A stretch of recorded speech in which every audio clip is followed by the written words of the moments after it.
Minister Olechowski, thank you for joining the Zoom session, which is a part of Wilson Center project on Europe and a world transformation in the 1990s. You held a number of increasingly prominent positions in the Polish government during the long 90s, included in 1993-95 the portfolio of the Foreign Minister of Poland. You thus have unique insights into this period, which we're very happy to have you share with us today. Let me briefly introduce myself. My name is Sergey Radchenko. I'm Professor of International Relations at Cardiff University in Wales, and joining me today are Margaret Gnoinska, Associate Professor of History at Troy University in Alabama, and Marek Handerek, who's Assistant Professor in the Institute of Middle and Far East of University of Jagiellonski, rather Uniwersytet Jagiellonski, and he's also a researcher at the Institute of National Remembrance in Warsaw. So welcome everyone. And with this, I would like to give the floor to Margaret, who will pose the first question. Sure, I have the privilege of starting, so thank you so much. And thank you, Minister Olechowski, for joining us this evening. My question may be a little bit personal in the beginning. You were born right after World War II and you grew up in communist Poland. Can you please share with our viewers a little bit about your childhood and your life as an adult? And how did that experience shape your view of Poland's place in the Cold War, but especially in the post-Cold War Europe? Okay, you know, my mother came from Galicia, and my father from Warsaw. So these were two different parts of Poland, one under Austria during the partition and one under Russia. My Galician family was heavily hurt by Germans and communists. My stepfather of my mother was killed by communists. She was herself in a concentration camp in Ravensbrück, and so that's sort of a background here. On my father's side, he and a number of his brothers, he had 7 brothers, mind you, fought in the Second World War. But their sort of part was more related to Russia, because my father was much older than my mother, so he was in fact born when Warsaw was still in Russia, and they were not hostile, but they were cool on Russia, and they treated Germans as the other soldiers. So there was less of this extermination part, more of fighting with Germans. Both families were very anti-communist also. Both my parents were educated. My mother was a pharmacist, my father was an engineer, and they were sort of educated enough to see the difference. The difference with the pre-war, the difference with what was happening in the world. Radio Free Europe was often on in our apartment and so on. I personally was a rock and roller, so life was difficult in that sense that new records were difficult to get, new songs were very difficult to get, in fact, however, I didn't feel oppressed or anything like that until 1968. So I was then 21. I participated in Warsaw in student protests. There were 2 sort of layers of 68. One was the anti-Semitist party thing and developments around that, and the other was student protests. And those students' protests were about freedom of speech and student issues. So I was involved in that. I was in fact relegated from the university, Then that was Central School of Planning and Statistics, then I returned after a year and stuff. But anyway, 68 somehow made me politically aware and interested in politics. Before I couldn't care less. Rock and roll was everything I could care about. Could I ask something in this connection, actually? 68 was also a very important moment for future Russian reformers. So people who eventually were a part of Gorbachev's team, for example, they're even called a generation of the Shestidesiatniki, people who lived through the 60s, of course, were impacted deeply by the Soviet invasion of Czechoslovakia. Do you relate to this kind of people? I do. Europeans, Western Europeans and Americans, I guess, when you mention 68, they think about Paris, student protests, and which were, well, there were some similarities, but this was a different story. In our countries, that was different. That was the time that my generation and Russian generation, Prague, I remember vividly the moment that I've learned about invasion of Czechoslovakia. All that was made a strong impression on us. Anyone has a follow-up question? Well, Goshka, I think it's up to, I think you've got the next question. Yeah, I just wanted to say that on a personal level, we're fellow Galicians. I grew up in Novi Sad, and my dad was also part of the rock and roll band that he started with his friends called the Glitters. So it was based on the Beatles. But I can also relate to when you were talking about trying to get hold of records, how it was very, very difficult. So sometimes they just played one over and over, right?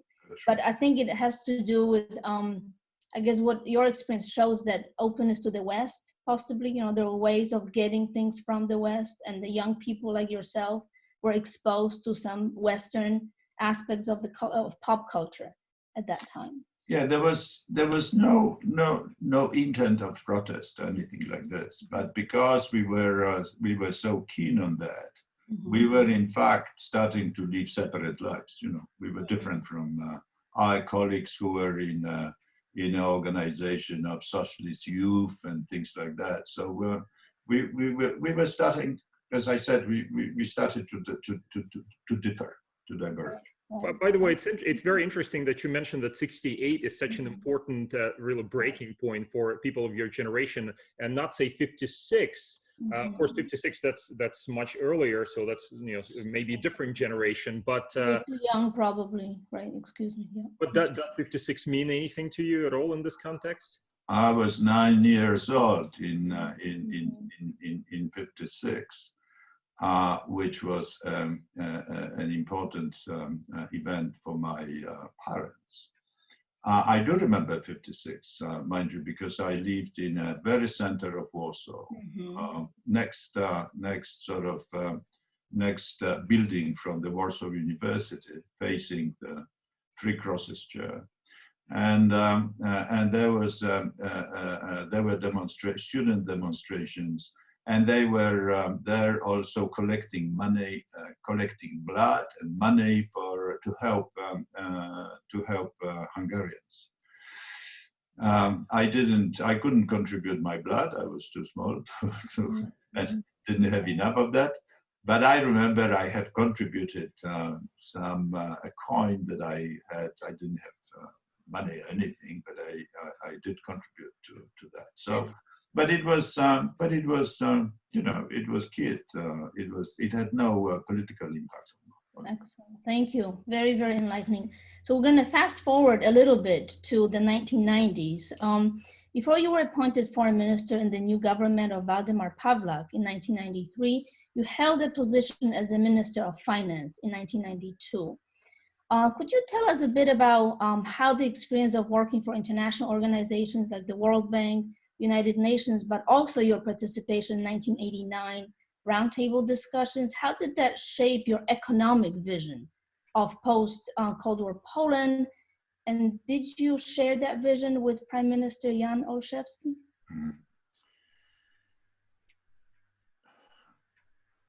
The work that I was doing UNCTAD before World Bank, and then the World Bank, which was, the work was in both institutions. It was focused on trade protectionism, on liberalizing international trade. And I had, I was a full-time sort of researcher at that time. I published and in economic journals, but I also participated in World Bank missions in African and Latin American countries to help them sort out their trade policies. Okay. So that gave me a huge experience in terms of both understand. Well, it helped me to understand economics better. I know what you're asking. I'll come back to that.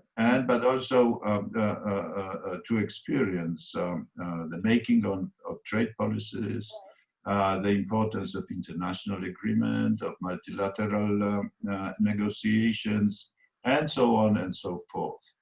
Well, anyway, I came out from that as a staunch believer in free market and free international trade. And I remain so. And I regret, of course, what is happening nowadays, but that's a different story. With that sort of experience, baggage, knowledge, I came back to Poland to a position that it will sound funny, because I returned to Poland in 1987, and I was the only living Pole who had worked in World Bank and returned. And therefore, I was the only person that could be really of help in developing Polish relations with World Bank, because Poland at that time decided to sort of rejoin World Bank. Right. So I've run the so-called World Bank office in National Bank of Poland, Central Bank of Poland. Then I moved to what I knew really, that is to Ministry of Foreign Trade, where I negotiated the first ever economic agreement between Poland and European communities at that time. It was not yet European Union, which was the first international agreement that had been signed by the government of Tadeusz Mazowiecki. So I prepared it before. I was chief negotiator of that agreement. And I hanged on. I stayed in Ministry of Foreign Trade, as well, and for some time I was deputy governor of Central Bank, and then I was deputy minister of Foreign Trade. From that, I got an offer, a request from Prime Minister Olechowski to join his cabinet, where he had massive problems with finance and with the minister. Why Olechowski, who was a socialist, really, would want to have a free marketer as his finance minister is because he was very conscious of the importance of Polish relations with IMF. And this relation at that time was frozen. The program that we were implementing was sort of in a stalemate, and relations were frozen. So my main task was to revive this program and this relations, which I did. And perhaps the answer to your question is that when I returned from Washington with this result, I got a standing ovation from the government of Jan Olechowski. Well, things sometimes were different than are described today, but anyway, that was the point. That was Poland, and it was to some extent, it's not because of me, but it was, well, partly because of me, but it was so fortunate that he thought it was important that I was able to do it. Because at that time, more or less, the growth started to re-emerge in Poland. And what Poland needed in such a situation, hugely, enormously, was the debt relief, but also some credibility with international investors on international markets and so on and so on. And that was the shock therapy, also the effects of the shock therapy, right? I mean, we're talking about 1992, 1993, so. Yeah, so we were able to sustain this growth, and until probably this quarter in 2020, the economy in Poland never went back. We didn't have even 1 quarter of recession since my watch in 1992.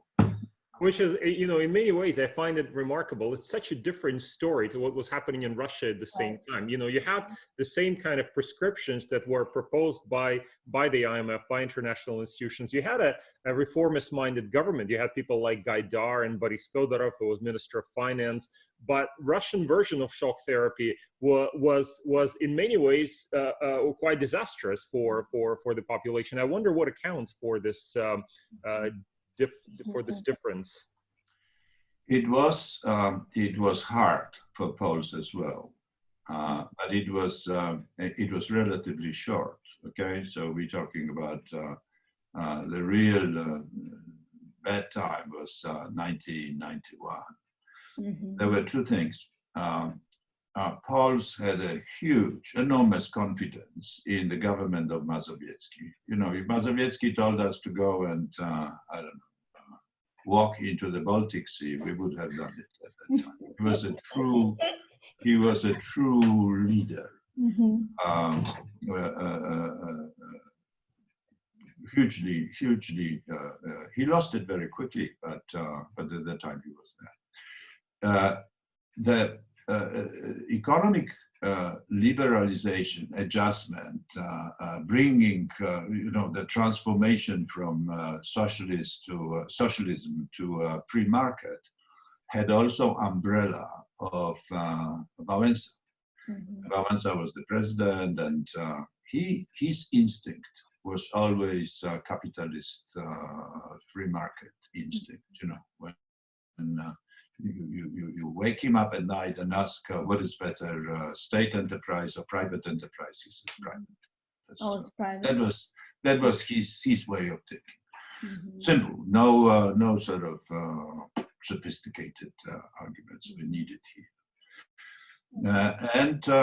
We politicians at that time. I was not politician. I didn't count myself as politicians, but politicians or people who were making reform were presenting it as their own decision, their own chance, not trying to blame IMF and saying we have to do it because of IMF or anything like this. Poland, and historians should somehow study that a little bit more, was example of a successful transformation, and I believe that fact that the governing politicians at the time were not trying to blame IMF in any way had a lot to do with it. Not to monopolize, and now we have so many other topics, but could you explain a little bit why Poland had such difficult relationship with the IMF? It had to do with the martial law. That it had difficult. It had to do with the earlier imposition of the martial law, right, in the 1980s. That's what. So Poland's relationship with the IMF was very different. No. Yeah, that's fine. But we have started the program with IMF in 1989 or 1990, perhaps.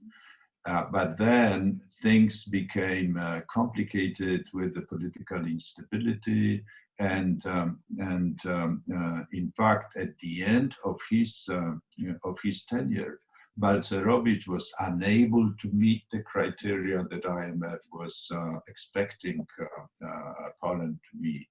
So the things were sort of falling apart, and that's why the program was frozen. Right. So there was an expectation of some radicals and people who just thought differently in Poland that Olechowski government will sort of kill that thing, okay?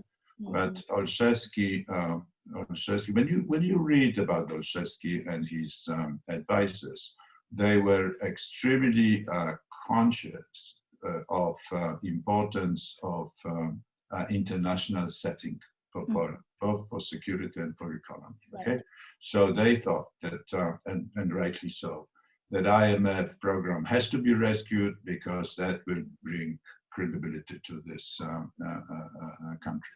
Excellent. Thank you for this clarification. Minister Olechowski, my first question concerns a very important issue for Poland in the early 1990s, that was withdrawal of Soviet troops. Because when the Cold War ended, 60,000 Soviet troops were stationed in Poland. The Polish government initiated negotiations regarding the withdrawal of these troops in December 1990. And the last Soviet soldier left Poland in September 1993. Some Polish historians and politicians claim that Poland should have started negotiations earlier, just as Hungarians or Czechoslovaks. And do you agree with these opinions? And the other part of my questions, is it true that Prime Minister Tadeusz Mazowiecki didn't want to initiate negotiations with the Soviets until signing of the German-Polish border treaty in November 1990?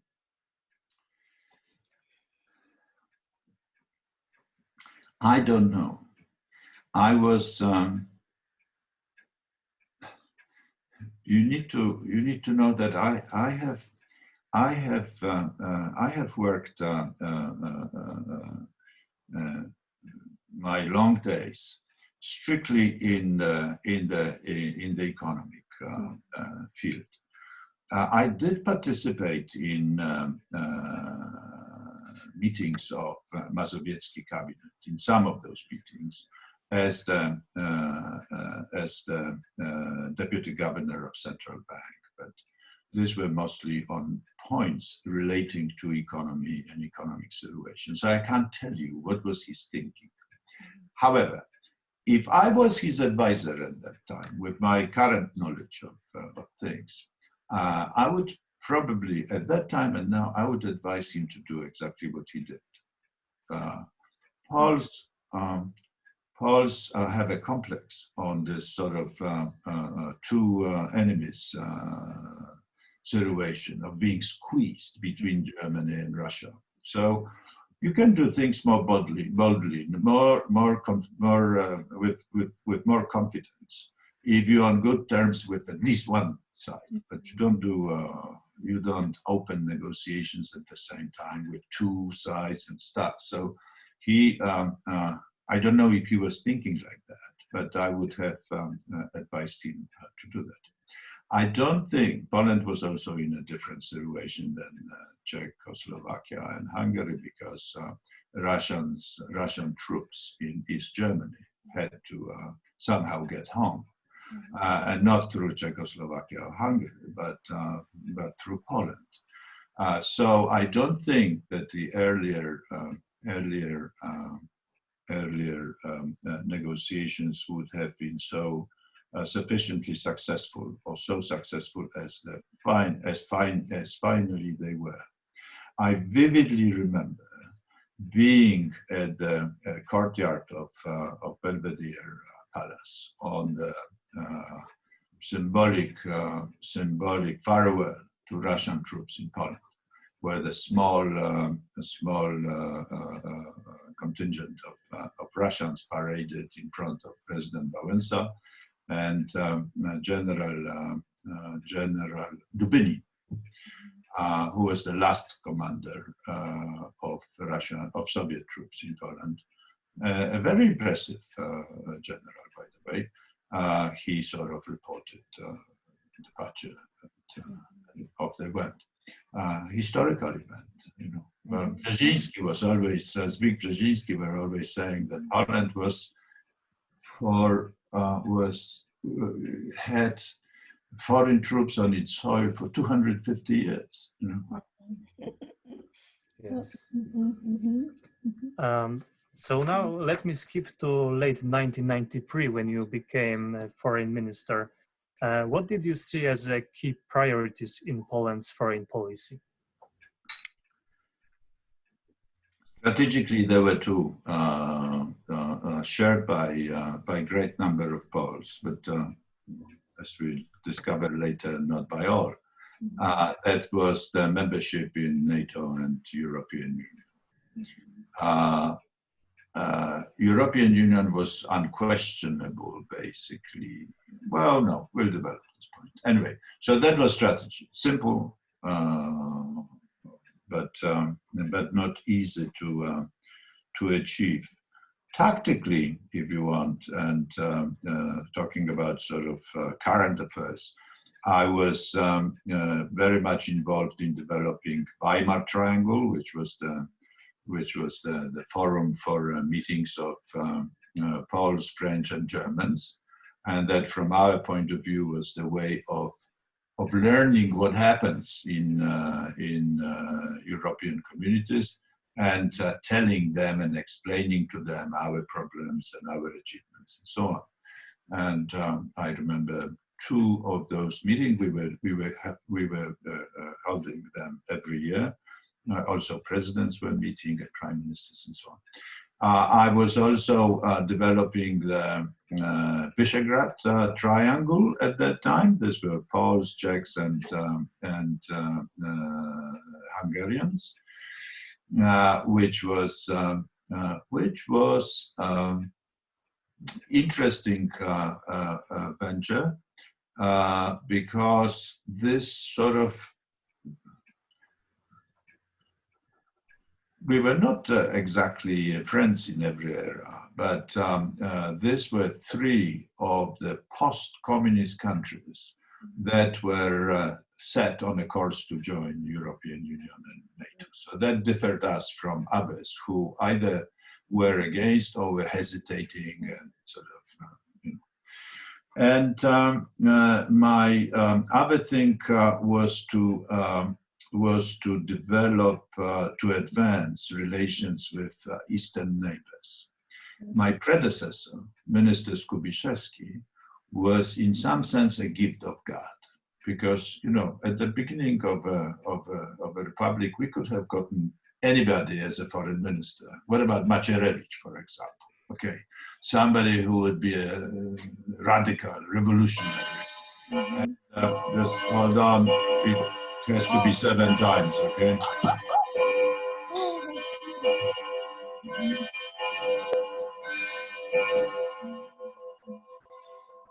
And Minister Skubiszewski's hobby was to draft international agreements. That's fantastic. So he set up, he had signed good,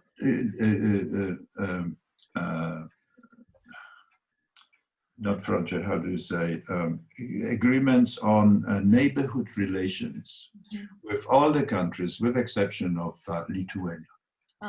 Lithuania was tough. Lithuanians were insisting, for example, given their history, I understand them perfectly well, but the Lithuanians were insisting, for example, on saying in international agreement, bilateral agreement, that Vilnius is the capital of Lithuania.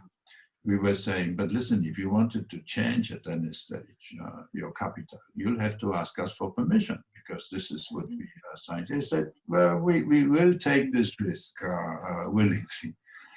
I remember when we eventually signed this agreement with Lithuanian minister, I was so moved that for the only time in my life I spoke with some verse, you know. So that was an important event for me. And we have learned, and I have learned at that event only, that Minister Gillis spoke Polish. I didn't realize he did, and nobody knew. Even our secret services knew that he spoke Polish. And he was not a Polish minority, right? No, not at all. No, not at all. He was economist, I think, eventually professor of economics, and he learned Polish because he wanted to have access to literature, which was much more difficult to get in Lithuania than in Poland. So that was doing. We have also Ukrainians at that time, Belarusians regaining their independence, and Russians. I took a lot of I took a lot of care of trying to repair, if you want, to develop relations with Russians. I was the author, I believe, of the only plan that was ever announced in Poland, which I have revealed and in a speech to a Polish Senate, of energizing and building up relations with Russia. Mm-hmm. If I may follow on that, since you touched on Russia, what were the key challenges of relations with Russia for you when you became foreign minister? What were the problems of this relationship?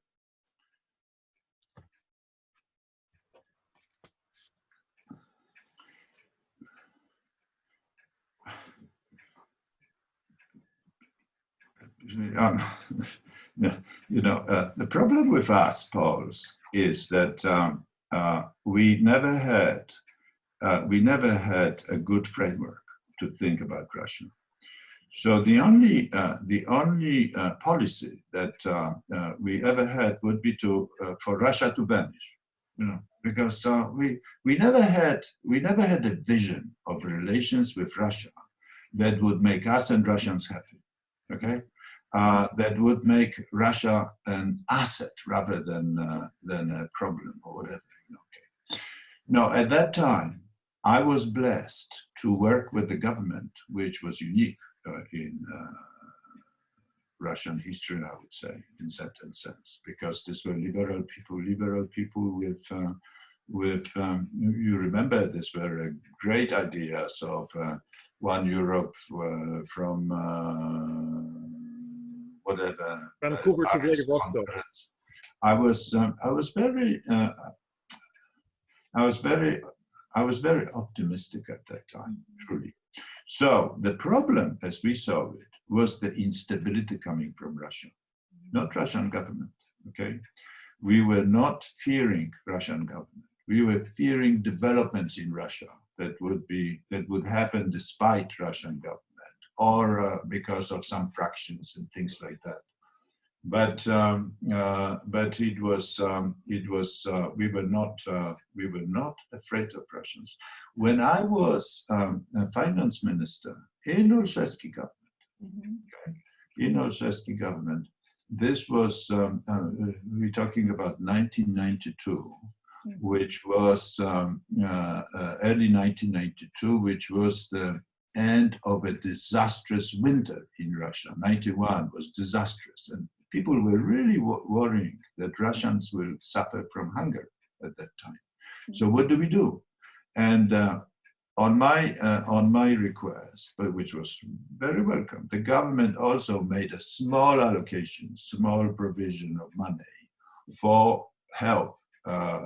Humanitarian to join sort of efforts to help Russians at that time. So the mood was, it's not so long ago, but the mood was completely different. It's interesting, I was reading materials that have now become available in the United States in the Clinton Library that recount your conversation with American counterparts, also Lech Walensa's conversations with American counterparts, like with Clinton, for example. And what comes across very clearly in those conversations is every time there's a discussion with the Americans in the early 1990s about Russia, then Polish leadership would say things like, well, we have to take advantage of this historic opportunity to draw Poland into the West because Russia will turn bad. There's almost like a fatalistic element to it, that Russia is going off the rails. We have to move quickly to join NATO or else. Do you think this was, in a way, an exaggeration to get the Americans to move on the question of NATO membership? Or did you really feel this way about Russia, that it was going off the rails?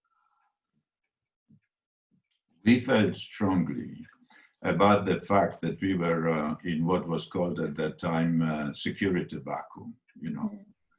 We have re-emerged as a country, sovereign country, and we were not anchored anywhere. Okay, and there were people who were suggesting that we should stay neutral and so on, being a country of middle. I was saying, country of a middle kingdom is China, not Poland. Poland has to be anchored somewhere, cannot be just loose on this big Central European plain. I remember Russian chief of administration in President Yeltsin administration, who I believe that was in Munich, was saying that Central Europe is the bridge to West, and it has to stay open. I stood up. I said, "Look, this bridge has a name. Its name is Poland, so it cannot be treated this way."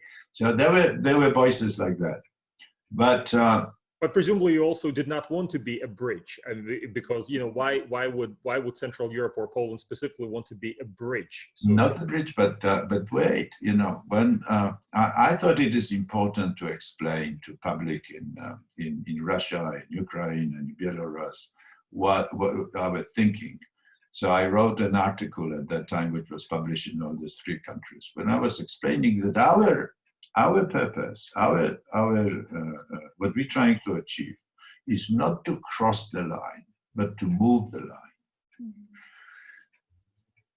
Jokingly, but we were talking with Kozyrev, who was my colleague at that time. We were saying, he was telling me, "Don't rush, we'll both join NATO."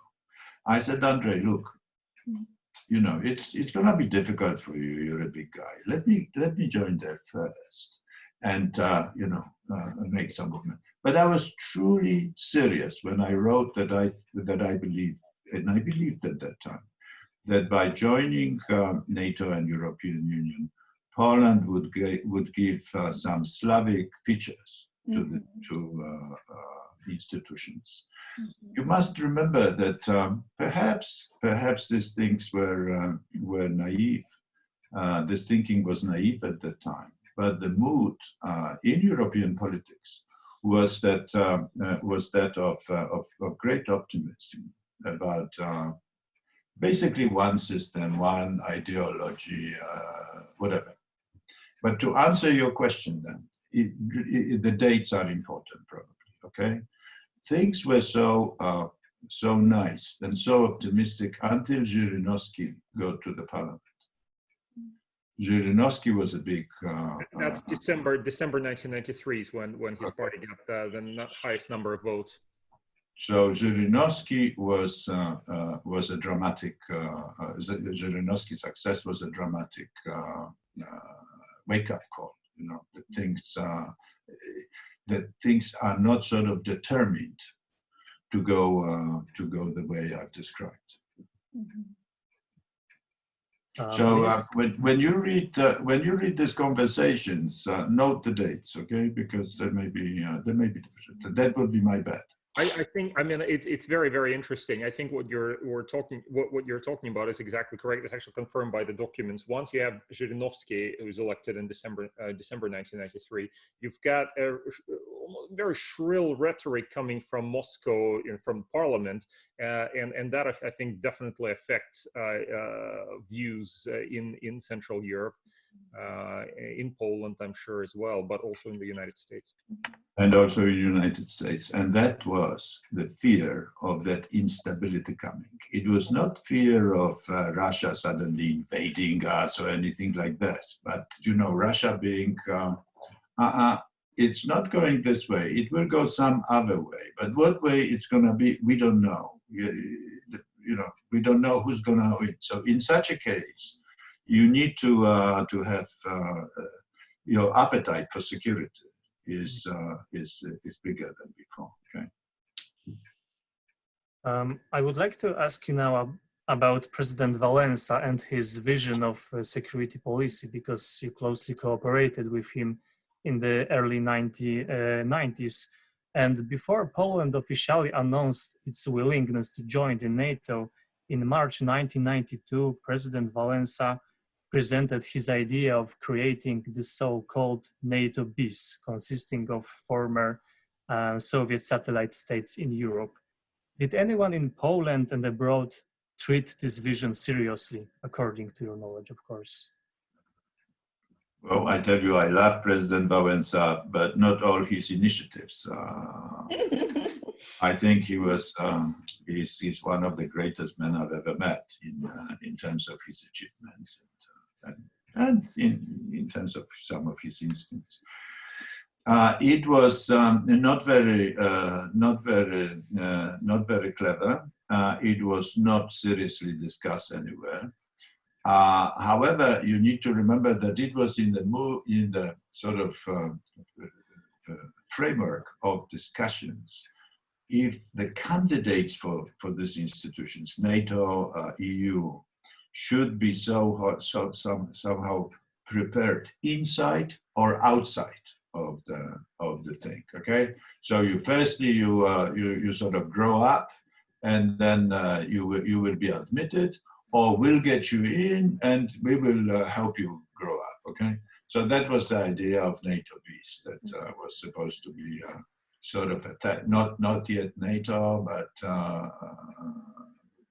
in some sort of federation, whatever. No, but it was never developed. Right. You mentioned that Poland needed to be anchored somewhere, right? So like within NATO, for example. So it seems that the Polish government was kind of ready to push for that initiative, but can you recall any opposing voices, any serious opposing voices among political elites? And did you have any misgivings about the actual process? And what I really have in mind is the Partnership for Peace. Because based on some of the discussions you had with the Secretary Warren, I mean, you were really looking for the road to membership as opposed to just a road through the partnership. So I'd like to have you recall, 1994 conversations if possible. Yes, the Partnership for Peace was a disappointing concept for us. So our sort of we were striving for the avenue for a road plan to get to NATO. And I remember vividly when the delegation came with Madeleine Albright, General Shalikashvili, and Charles, what was his name? Gatti. Charles Gatti. Charles Gatti, the Hungarian. Yeah. To sell partnership, Partnership for Peace to Mr. Wałęsa. Just to mention, and this is January 1994. Yeah, early January, I think, right? And when they finished the meeting, Ms. Albright called me and said they would like to meet for a drink. And they were visibly shaken by the reaction of President Wałęsa. And I remember, and she remembers that as well, because we spoke about it in Warsaw a year ago. She said, listen, we are not people of Central European descent. We are from Central Europe. Charlie, myself, and Charles. And this is what this is the best we can get nowadays. And if Wałęsa stands up, kill. If Wałęsa goes against this thing publicly, he will kill the program. And there's nothing behind, So, do something about it. What shall we do? How we can work on that? We did work. I did work on Mr. Wałęsa, and eventually we met with President Clinton in Prague at the meeting with the countries of the region. And when we were flying there, I didn't know what he's gonna say, and he would not reveal what he's gonna say. And eventually, at that, it was a bit of a theater as well. At the show, he came to the microphone. He said, "It's a small step, but in the right direction."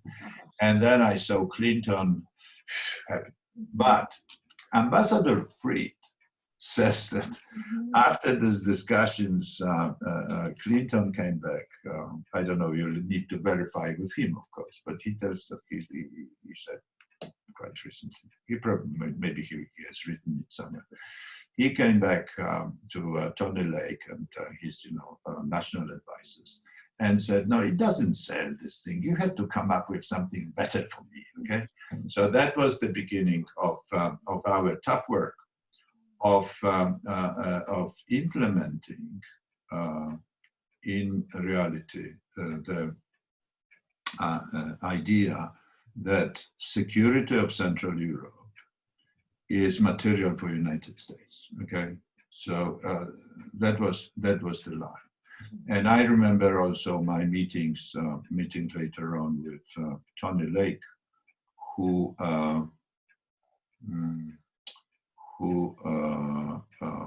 when I was saying partnership is fine in good times.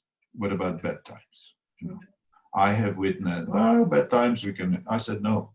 I have witnessed a number of NATO meetings where I could see that if something was happening, European countries, particularly the smaller ones, were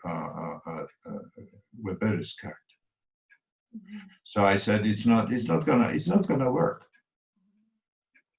But that membership is the only solution that will make us confident and therefore less of a risk for everybody, and it will make United States security also improved. And then I understand that also work started on developing thing, and eventually I don't remember the time, but it was during a UN session in New York.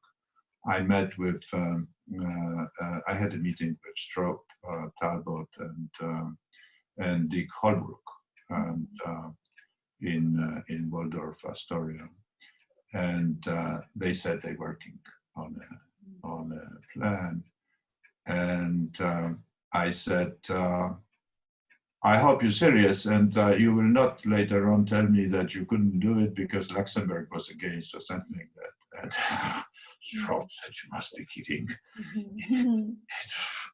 So on and so on, and that I think. But that's my personal view. I think that this was it. Then the rest was practical implementation of acceptance by United States, the principal idea that security of this region is important for United States. Oh, thank you. And just a very quick one about opposing voices. And you know what was the reaction, Sergey? You know what was the reaction of Kozyrev? I would love to know. I would love to know that. No. He gave an interview to a long time sometime after he resigned, but that was when Poland was joining. Or no, maybe before that. Before that, decisions were announced that Poland is sort of to join and stuff, and he was asked what you think about it. How did it happen? And he said, I was always telling at Kremlin that if you piss against the wind, don't complain that your pants are wet. It's interesting though, during that time in 93, 94, Kozyrev would tell the Americans, Stroop, Talbot, and others, he would say, well, do not enlarge NATO, because if you do, people like me will be overthrown and you will have some hardliners who will come, etc., etc. And this, in fact, is one of the main reasons why the Americans were so reluctant and so edgy when the Central Europeans and Eastern Europeans were pushing this agenda. My sort of assessment of Andrzej Kozyrev was that he was at heart, he was a good Democrat and Zapadnik, pro-Western modernizer. Let me put it this way. However, he was foreign minister. He also was representing the country. So he would remember his, where was it, Helsinki speech, where he sort of show... Big speech that he made, yeah. to me, he was, at one stage, he said, in an informal conversation, when he was asking, why do you, he said, and what if we and Germans would give you a sort of cross-security guarantees? I said, Andrzej, you don't want to do that. The Germans are now in 20, after all these experiences from the past, you don't want to come up with a program like that. You're kidding, You sort of pulling out Germany from European Union. This is crazy. So he was sort of searching, wavering, but he made a great contribution to our task. Russia, under his stewardship, Russia had never proposed an alternative plan formally. Didn't come up with some formal initiative, which would be very difficult for us to cope with, because when the big neighbor comes up with some proposals, you have to respond. You cannot just say, no, I'm not interested in talking about it. But that has never been done by Russian foreign ministry. By the way, I don't think in my 2-year tenure, I don't think I had a formal round of talks with Andrzej. We've met at least twice for in-depth talks, but they were both informal. I once came to Russia because ambassador had a good idea of opening a dining room with a good Polish cook. So he invited Kozyriev and myself to that event, and we had a good chat for a couple of hours or so. I had a good chat with him in Krakow, but I never had a sort of, delegation to delegation, big stuff coming, he visiting Warsaw, I'm visiting Moscow now. Good. So moving from the Russians to the Americans now for a few minutes. If you recall the visit of President Clinton in July of 1994, he gave this really big presidential address, which seemed very important for the Polish parliament. Do you recall that speech? And do you think, as some say, that it just kind of offered a lot of hope, but nothing really concrete? And can you comment a little bit more about the US-Polish relations at that time? Especially maybe as pertaining to NATO, but any other aspects as well. I don't remember the speech very well. I remember the visit, and I remember my meetings with Warren Christopher at that time. I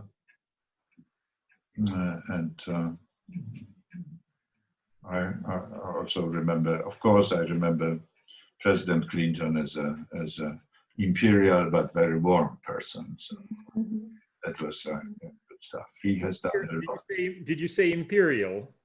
Well, he was. That's what I thought I heard, right? It's just interesting what you mean by that. Did he had a status, very. Well, he was a sizable man at that time also. Anyway. We were at that stage. We were not disappointed. In fact, he did what was expected from the visiting leaders from the West, because we were not inviting or discouraging people who were not willing to say that Poland will be in future a member of Western sort of structures, not giving practical use. But that was where was he in 94? What was the time of the month? So it was July 1994. July. So it was still a partnership for peace things and so on and so on. And we were yet before this breakthrough decision that membership is there. Mm-hmm. And would you say the U.S.-Polish relations were on a good kind of standing? Or was there still fear of the betrayal, perhaps? No. They can just leave? No. Oh, no. There was none. No. I like Americans. I feel well in America. I spent a couple of years in America, so that. But just to follow up on what Gorzka is saying, this fear of betrayal, you see very clearly in the U.S. on the U.S. side. Okay. In the documents, this notion that the Americans will have another Yalta and basically sell the Polish and the rest of Central and Eastern European countries. How real was this fear? I don't think there was such a. I didn't have such a feeling at all. That's completely strange to me what you're saying. We knew we have to present our case. We knew we'll have to do some work. I was very impressed, and I remembered it forever, when I had some dinner discussions with some senior Americans, and these were mostly military and so on. And one of them said, "Look, what is important is that you are aware that NATO is like a group of ducks, and if you want to join it, you have to look like a duck. You cannot be a goose, you cannot be anything else. You have to be a duck. So there is a work to do." We were aware that military will have to also be convinced that they will be able to discharge their responsibilities and so on. So there is a work.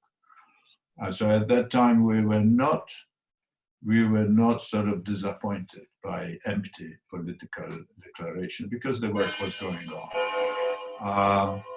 We had people who knew America very well and were helping us, like Zbigniew Brzezinski, like Nowak Jeziorański. These were very helpful. I had, for example, enormous help from Kissinger. Kissinger was never, keen on a quick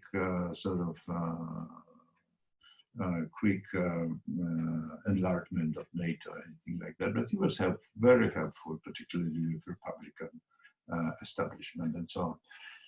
We had very able ambassador Gnoinska in Washington, who was working he was my peak.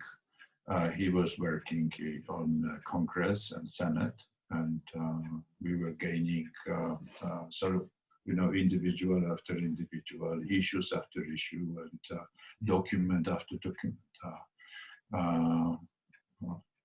Also opening the way for Czechs, Hungarians, and others who were tactically sort of following us. So there was, I don't remember. Oh, sorry, I knew that I wanted to say something. Americans have done a tremendous job, tremendous work with our debt. Mm-hmm. So that sort of established very much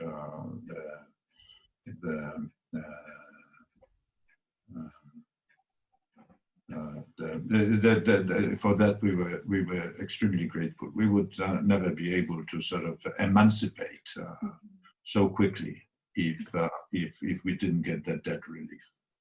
And people from Treasury, U.S. Treasury, were really hardworking on that. Convincing Europeans was one thing. Convincing Japanese was the, bloody job, and yet they did it. Thank you. In order to somehow sum up our discussion, I would like to ask you a general question. Do you believe that Poland's foreign policy in the 1990s achieved its main goals? I think so. I'm proud I was part of it. I think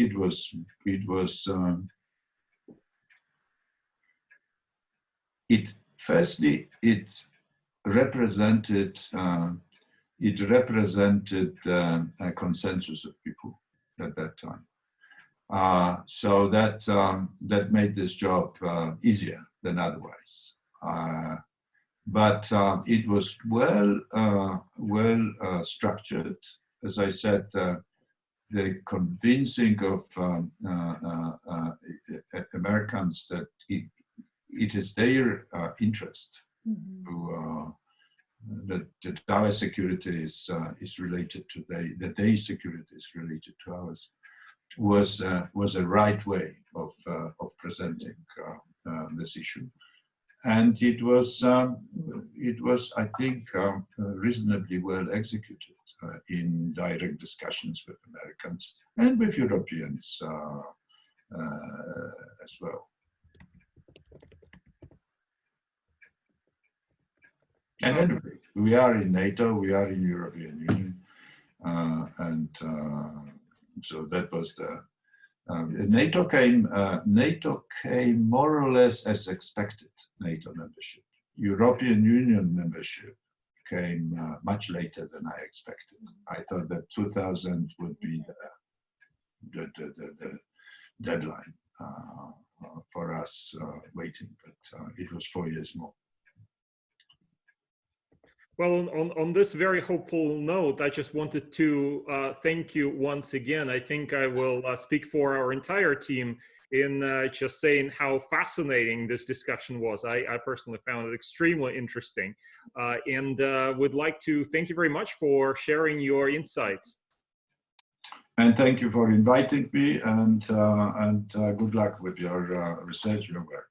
Thank you. Thank you. Pleasure speaking with you. Thank you. Thank you.